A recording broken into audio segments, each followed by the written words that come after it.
अगर किसी स्टूडेंट की हैंडराइटिंग बहुत ही ब्यूटीफुल है तो एग्जाम में उसकी कंटेंट क्वालिटी के हिसाब से जितने मार्क्स आने चाहिए उससे 10 मार्क्स ज़्यादा आएंगे। और अगर किसी स्टूडेंट की हैंडराइटिंग बहुत ही खराब है तो उसकी कंटेंट क्वालिटी के हिसाब से उसके जितने मार्क्स आने चाहिए उससे 10 मार्क्स कम आएंगे। मैंने अपने 8 इयर्स के एकेडमिक कैरियर में बहुत बार देखा है कि अगर किसी स्टूडेंट की कंटेंट क्वालिटी ऐसी है कि उसके 60% ही आने चाहिए, लेकिन उसकी हैंडराइटिंग बहुत ब्यूटीफुल होने के कारण उसके 60 की जगह 80% आ जाते हैं। इट मीन्स के ब्यूटीफुल हैंडराइटिंग से हम 20% भी ज़्यादा मार्क्स ला सकते हैं। सो ब्यूटीफुल हैंडराइटिंग का सबसे बड़ा फायदा इस दुनिया में एक स्टूडेंट को ही होता है और खराब हैंडराइटिंग का सबसे बड़ा लॉस भी इस दुनिया में एक स्टूडेंट को ही होता है। सो मोरल ऑफ द स्टोरी, जब हम स्टूडेंट हो तब हमारे हैंडराइटिंग ब्यूटीफुल होना बहुत ही जरूरी भी है और प्रॉफिटेबल भी है। उसके बाद वो रहे कि ना रहे ज़्यादा फर्क नहीं पड़ेगा, लेकिन जब आप स्टूडेंट हो तब फर्क पड़ेगा। 12th स्टैंडर्ड तक मेरे भी हैंडराइटिंग ऐसे थे कि मैं खुद भी नहीं पढ़ सकता था। अगर गांधी जी के साथ खराब हैंडराइटिंग के लिए मेरी कंपटीशन करवाई जाए तो मैं ही विनर बनूं, इतना खराब मैं लिखता था। हैंडराइटिंग इंप्रूव करने के लिए आसपास के लोगों ने मुझे जो भी कहा वो सभी चीज़ें मैंने की। किसी ने कहा हर रोज एक पैराग्राफ लिखो तो हर रोज एक पैराग्राफ लिखा। किसी ने कहा मोटी पेन से लिखो तो मोटी पेन से लिखा। किसी ने कहा पतली पेन से लिखो तो पतली पेन से लिखा। किसी ने कहा नीचे बैठ के लिखो, किसी ने कहा टेबल के ऊपर बैठ के लिखो, किसी ने कहा टेबल के अंदर घुस के लिखो तो टेबल के अंदर घुस के लिखा। लेकिन फिर भी मेरे हैंडराइटिंग भयंकर से भयंकर होते गए, उसमें कोई इंप्रूवमेंट नहीं आया। लेकिन 12th स्टैंडर्ड के बाद मेरे हाथ में एक ऐसी टेक्निक लगी जिससे मेरे हैंडराइटिंग ऐसे हो गए। आपके सामने जो नोट्स है वो जब मैं बैचलर डिग्री में था तब की है। आप इसमें देख सकते हैं कि जिस भयंकर राइटिंग की मैं बात कर रहा हूँ इससे ये बहुत ही अलग दिखेंगे।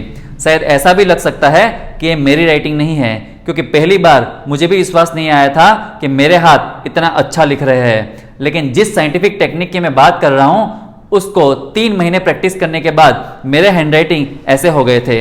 अगर आप भी अपने हैंडराइटिंग ब्यूटीफुल बनाना चाहते हैं और बहुत अलग अलग तरीके इस्तेमाल करके थक गए हैं तो ये वीडियो आपके लिए ही है, इसको अंत तक देखें। तो चलिए शुरू करते हैं हैंडराइटिंग इंप्रूवमेंट कोर्स का सेशन नंबर 1।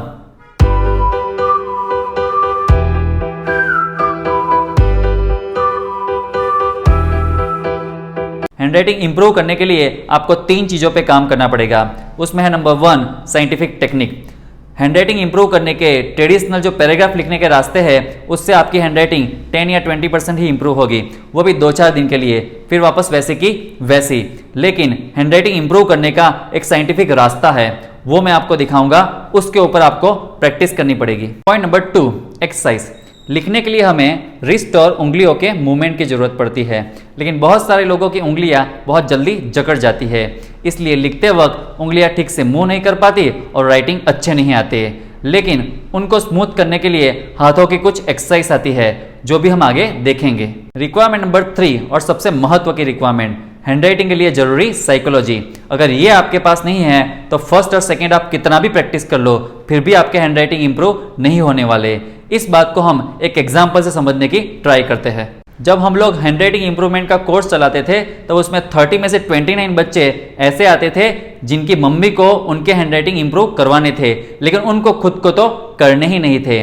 उनकी मम्मियां उनको वैकेशन में घर से लात मार के हैंडराइटिंग के कोर्स में भेजती थी और 1 महीने का हैंडराइटिंग का कोर्स वो ऐसे करते थे जैसे जेल की सजा काट रहे हो।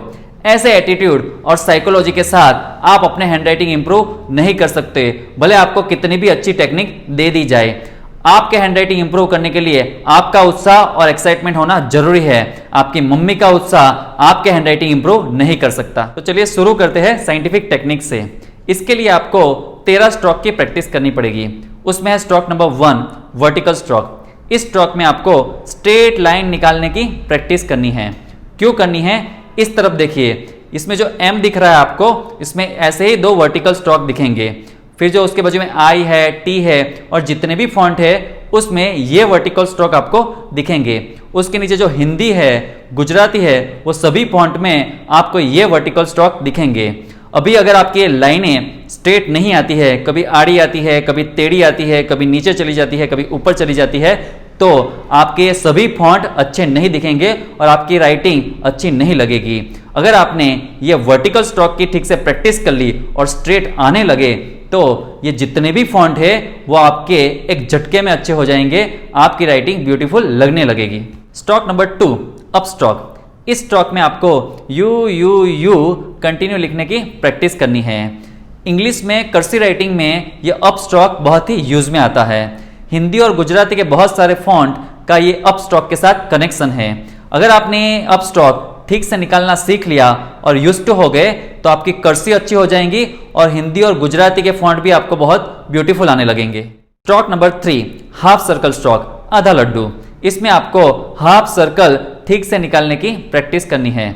अगर आपने ये ठीक से प्रैक्टिस कर ली तो ये जितने भी फॉन्ट है वो सभी आपके इम्प्रूव हो जाएंगे। यहाँ पर हम लोगों ने 3 ही लैंग्वेज लिखी है, लेकिन अगर आप ये 13 स्ट्रोक की प्रैक्टिस करोगे तो मराठी, कन्नड़ या दुनिया की कोई भी लैंग्वेज है, सभी लैंग्वेज के फॉन्ट आपके अच्छे हो जाएंगे और हैंडराइटिंग आपकी ब्यूटीफुल लगने लगेंगी, क्योंकि सभी लैंग्वेज का ये 13 स्ट्रोक के साथ कनेक्शन है। तो आज हम ये 3 स्ट्रोक पे ही रुक जाते हैं, बाकी के स्ट्रोक आपको मैं नेक्स्ट वीडियो में बताऊंगा। तो अभी हम देखते हैं कि आपको इन 3 स्ट्रोक की प्रैक्टिस कैसे करनी है। तो उसके लिए आपको चाहिए कुछ ग्राफ पेपर और एक डबल लाइन वाली नोट। जब आपको इस स्ट्रोक की नई प्रैक्टिस करो तो 2-3 पेज आपको ग्राफ पेपर पे करने हैं, क्योंकि ग्राफ पेपर पे लाइनों का सपोर्ट मिल जाता है, लेकिन हमें सपोर्ट पे हमेशा के लिए जीना नहीं है। इसलिए जैसे ही आपकी ग्रिप आ जाए उसके बाद आपको उस स्ट्रोक की प्रैक्टिस डबल लाइन वाली नोट पे करनी है। ईच एंड एवरी स्ट्रोक की आपको हर रोज 2 से 3 पेज की प्रैक्टिस करनी है। लेकिन अगर मैं मेरी बात करूं तो जब मैंने ये चालू किया था तो 24 घंटे में मुझे अगर 5-10 मिनट भी मिल जाते थे तभी भी मैं ये स्ट्रोक की ही प्रैक्टिस करने लगता था, क्योंकि उस समय मेरे में हैंडराइटिंग इंप्रूव करने का जुनून था। अगर आप भी मेरी तरह सनकी आदमी हो और आपको भी जल्दी जल्दी हैंडराइटिंग इंप्रूव करने हैं तो आप भी ये रास्ता इस्तेमाल कर सकते हो। मुझे पता है कि आप लोगों के दिमाग में एक सवाल जरूर उठ रहा होगा कि सर ये कितने दिन करना पड़ेगा, क्योंकि हमारे देश में शादी होती नहीं कि लोग बच्चे की राह देखने लगते हैं। तो अगर समय की बात करूं तो कोई फिक्स नहीं है, किसी के 25 दिन में भी हो सकते हैं और किसी के मेरी तरह 3 महीने भी हो सकते हैं। आप कितनी इंटेंसिटी से और ऑनेस्टी से प्रैक्टिस करते हो उसके ऊपर है। इसलिए मैं आपको कहना चाहूंगा कि आप शादी तो करो, बच्चे तो अपने आप आएंगे। इट मीन्स आप स्ट्रोक की प्रैक्टिस तो चालू करो, हैंडराइटिंग तो अपने आप इंप्रूव होंगे। तो आज के लिए इतना ही। नेक्स्ट वीडियो में हम देखेंगे बाकी रहे स्ट्रोक, हाथों की एक्सरसाइज और हैंडराइटिंग इंप्रूव करने के लिए साइकोलॉजिकल टेक्निक। तो आप सुन रहे थे मिलन शाह को। अगर आपको ये वीडियो पसंद आया हो तो लाइक करें, अपने दोस्तों के साथ शेयर करें, और अगर आप इस चैनल पे नए हैं तो इस चैनल को सब्सक्राइब करके बेल बटन पे क्लिक करना ना भूलें, क्योंकि इस चैनल पे आपको ऐसे ही स्किल डेवलपमेंट के बहुत सारे वीडियो मिलते रहेंगे। तो फिर मिलेंगे हैंडराइटिंग इंप्रूवमेंट के सेशन 2 में। तब तक के लिए चाय पी के सो मत जाइए, स्ट्रोक की प्रैक्टिस करें।